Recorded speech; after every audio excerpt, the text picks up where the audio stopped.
दोस्तों, आज की हमारे इस वीडियो का टॉपिक है आइसोलेटर और एमसीबी में क्या अंतर होता है। तो आज की इस वीडियो में हम जानने वाले हैं कि एमसीबी और आइसोलेटर को देख कर के कैसे अंतर पता कर सकते हैं और इसके वर्किंग में क्या अंतर होता है और इनका एप्लीकेशन क्या होता है। तो चलिए वीडियो को शुरू करते हैं और समझते हैं। बहुत से लोगों को आइसोलेटर और एमसीबी में अंतर पता नहीं होता है, क्योंकि आइसोलेटर और एमसीबी दिखने में और बनावट में एक समान होते हैं। दिखने में केवल एक अंतर यह होता है कि ये जो इनकी ऑपरेटिंग नॉब होती है, तो यह ऑपरेटिंग नॉब आइसोलेटर की लगभग हमेशा लाल होती है, जबकि एमसीबी की ऑपरेटिंग नॉब कई कलर की होती है। आइसोलेटर और एमसीबी को पहचानने के लिए हमेशा इन पर बने हुए सिंबल को देखना चाहिए, क्योंकि एमसीबी हमको डबल प्रोटेक्शन देती है, यानी कि शॉर्ट सर्किट और ओवरकरंट से प्रोटेक्शन देती है। इसलिए एमसीबी के ऊपर, जैसा कि आप देख सकते हैं इस चित्र में, इस पर इस प्रकार का एक सिंबल बना होता है, जबकि जो आइसोलेटर होता है तो उसमें स्विच का सिंबल बना होता है, क्योंकि यह एक स्विच ही होता है। वहीं एक और तरीका है जिससे एमसीबी और आइसोलेटर की पहचान की जा सकती है, जैसे कि आप इस एमसीबी में देख सकते हैं। एमसीबी में एमसीबी की क्लास रेटिंग लिखी हुई होती है, जैसे इस पर लिखी है D08, और short circuit current rating 1000 ampere लिखी है, जबकि वहीं आइसोलेटर में केवल करंट रेटिंग लिखी हुई होती है, जैसा कि इसमें लिखी है 63 एम्पियर।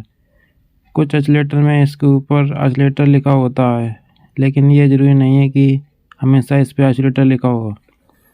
अगर प्राइस की बात करें तो एमसीबी आइसोलेटर से महंगी होती है। जैसा कि हम जानते हैं कि एमसीबी का फुल फॉर्म होता है मिनिएचर सर्किट ब्रेकर। एमसीबी का उपयोग किसी भी इलेक्ट्रिकल सर्किट को ओवर करंट और शॉर्ट सर्किट से प्रोटेक्शन देने के लिए किया जाता है।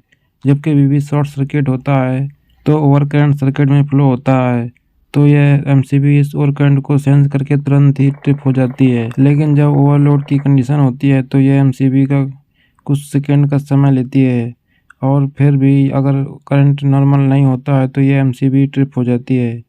ये एमसीबी ऑटोमेटिकली ट्रिपिंग डिवाइस होती है। जब यह ट्रिप हो जाती है तो इसको मैनुअली ऑन करना होता है। अब बात करें अगर आइसोलेटर की, तो आइसोलेटर एक मैनुअली ऑपरेटेड डिवाइस होता है। यह दिखने में एमसीबी के बिल्कुल समान ही होता है, लेकिन टेक्निकली यह एमसीबी से बिल्कुल अलग होता है। इसका उपयोग किसी भी सर्किट को मेंटेनेंस के समय कम्प्लीटली डी एनर्जाइजेशन के लिए किया जाता है। आइसोलेटर किसी भी प्रकार के फॉल्ट से प्रोटेक्शन नहीं देता है। सर्किट में आइसोलेटर को एमसीबी के समानता पहले लगाया जाता है।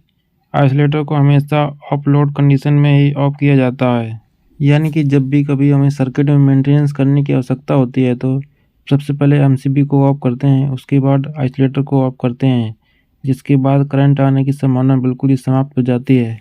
एमसीबी को फ्यूज के अल्टरनेटिव के रूप में उपयोग किया जाता है, और इसको प्रोटेक्टिव स्विच और लोड कंट्रोल स्विच के रूप में भी उपयोग किया जाता है, यानी कि सभी सर्किट के लिए अलग अलग एमसीबी लगा देते हैं। जबकि आइसोलेटर को मेंटेनेंस पर्पज़ के लिए उपयोग में लिया जाता है, और इसको मेन पावर सप्लाई के स्विच के रूप में उपयोग किया जाता है।